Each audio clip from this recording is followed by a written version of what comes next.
आंध्र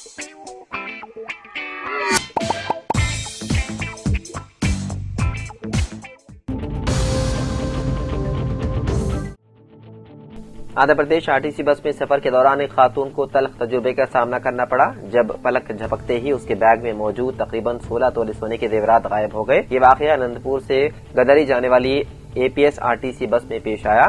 शबाना नामी खातून 16 तोले सोने के जेवरात के साथ बस में सवार हुई थी। टिकट लेने के लिए जब वो बैग से आधार कार्ड निकालने लगी तो जेवरात नजर नहीं आए। अचानक की सूरत हाल से सदमे में मुब्तला खातून ने फौरन पुलिस को इत्तला दी। पुलिस ने अनंतपुर कलेक्ट्रेट के करीब बस को रुकवाकर तमाम मुसाफिरों की तलाश ली। ताहम तलाश के दौरान जेवरात बरामद नहीं हो सके। जेवरात न मिलने पर मुतासिरा खातून चीखो पुकार करते हुए काफी रो पड़ी। पुलिस ने इस सिलसिले में केस दर्ज करते हुए तहकीकात शुरू कर दी।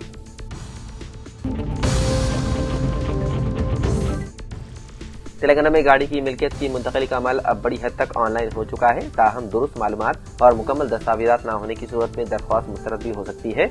इसीलिए खरीदार और फरोख्त कुनंदा दोनों के लिए जरूरी है कि वो पूरी तरीक़ेकार से वाकिफ हों। अगर गाड़ी तेलंगाना के अंदर फरोख्त की गई हो तो फरोख्त कुनंदे को फॉर्म 29 जमा कराना होता है, जबकि खरीदार फॉर्म 30 के जरिए मिल्कियत की मुंतकिली के लिए दरख्वास्त देता है। आरटीओ दस्तावेजात की जांच के बाद नया रजिस्ट्रेशन सर्टिफिकेट जारी करता है। इस अमल को फरोख्त की तारीख से 30 दिन के अंदर मुकम्मल करना लाजमी है। कार के लिए मजमूई फीस तकरीबन 530 रुपए है, जबकि बाइक के लिए 380 रुपए होती है। जबकि दूसरी रियासत से तेलंगाना आने वाली गाड़ियों के लिए इदाफी मराहिल होते हैं। फरोख्त कुनंदे को असल रियासत के आरटीओ से फॉर्म 28 हासिल करना होता है, जिसमें उमूमन 2 से 3 हफ्ते लग सकते हैं। उसके बाद खरीदार को तेलंगाना में रोड टैक्स अदा करना होता है, जो गाड़ी की घटती कीमत पर 5 से 15% तक हो सकता है। उसके बाद नई रजिस्ट्रेशन, फिजिकल इंस्पेक्शन और बाद सूरतों में फिटनेस टेस्ट भी किया जाता है। बैन रियासती मुंतकिली के लिए ज्यादा से ज्यादा मुद्दत 12 माह मुकर्रर है। ताहम बेहतर है कि यह अमल 30 दिन में मुकम्मल कर लिया जाए।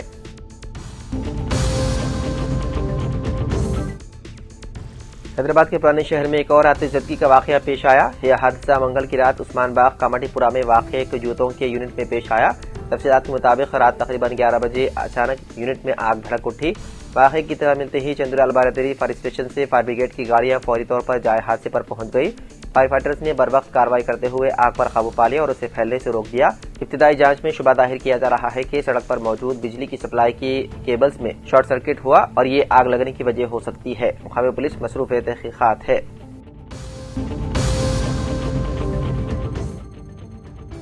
महाराष्ट्र की बीजेपी खातून लीडर नवनीत राणा ने एक बार फिर मुतनाज़िया बयान दिया है। उनका कहना है कि मुल्क को बचाने के लिए हिंदुओं को 3 से 4 बच्चे पैदा करने चाहिए। उन्होंने खास तबके को हदफ तनकीद बनाते हुए यहाँ तक कह दिया कि हिंदुओं को ज्यादा बच्चे इसलिए करने चाहिए कि उनकी साजिशों का सामना किया जा सके, जो ये सोचते हैं कि ज्यादा बच्चे पैदा कर हिंदुस्तान को पाकिस्तान बना देंगे। वाज़ेह है कि साबिक़ रुकन पार्लियामेंट ने मंगल को मीडिया से बात करते हुए कहा कि एक मौलाना ने दावा किया है कि उनकी 4 बीवियां हैं और उसके 19 बच्चे हैं। नवनीत राणा का कहना है कि अगर वो 19 बच्चे पैदा कर सकते हैं तो मैं हर हिंदू से अपील करती हूँ कि हमें कम से कम 4 बच्चे तो जरूर पैदा करने चाहिए। उन्होंने ये भी कहा है कि ये लोग खुलेआम कहते हैं कि उनकी 4 बीवियां और 19 बच्चे हैं। मेरा मशवरा है कि हमें कम से कम 3 से 4 बच्चे पैदा करने चाहिए।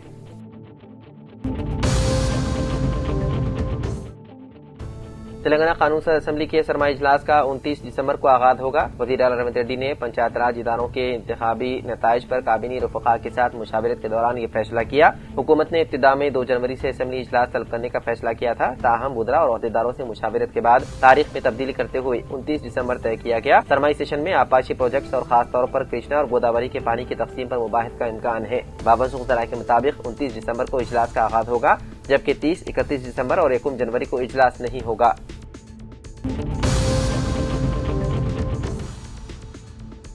तेलंगाना में सर्दी की शिद्दत में इजाफा हो गया है। सुबह और शाम के औकात में भी लोग शदीद सर्दी की वजह से कांप रहे हैं। रियासत के कई हिस्सों में कम से कम दर्जे हरारत सिंगल हिंसे तक पहुंच गया है। महकमा मौसमियात ने खबरदार किया है कि आइंदा 2 रोज में इसमें मजीद कमी वाक़ होगी। मजीद 2 दिन तक कम से कम दर्जे हरारत में 3 से 4 डिग्री तक कमी का इम्कान है। शुमाल, मगरबी और वस्ती तेलंगाना के बाद इलाकों में ठंडी हवाएं चलने का इम्कान है। इस तनाज़ुर में कई अजला के लिए ऑरेंज अलर्ट और येलो अलर्ट जारी किया गया। सर्दी की शिद्दत के साथ ही महकमा मौसमियात के हुकाम ने इंकशाफ किया है कि कई इलाकों में शदीद कोहर भी छाई रहेगी।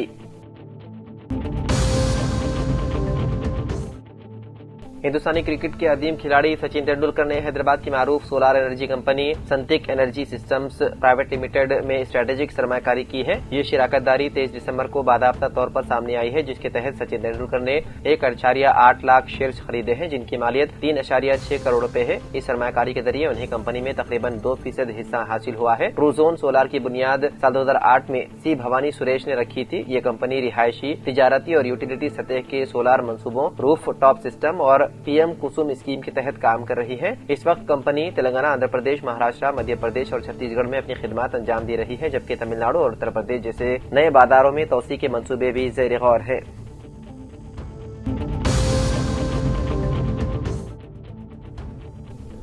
وزیر اعلیٰ ریونت ریڈی آج اپنے انتخابی حلقے کوڑنگل کا دورہ کریں گے۔ پنچایتی انتخابات کے بعد وزیر اعلیٰ کا اپنے حلقے میں پہلا دورہ ہے، جہاں نومنتخب سرپنچ، اپ سرپنچ اور وارڈ ممبرز کا خیر مقدمی جلسہ منعقد کیا جائے گا۔ سرپنچوں کو وزیر اعلیٰ سے راست بات چیت کا موقع فراہم کیا جائے گا تاکہ مقامی مسائل کو پیش کیا جا سکے۔ بتایا جاتا ہے کہ وزیر اعلیٰ نومنتخب عوامی نمائندوں سے دیہاتیوں کی ترقی، مقامی عوامی مسائل اور حکومت کی فلاحی اسکیمات پر عمل آوری کے سلسلے میں بات چیت کریں گے۔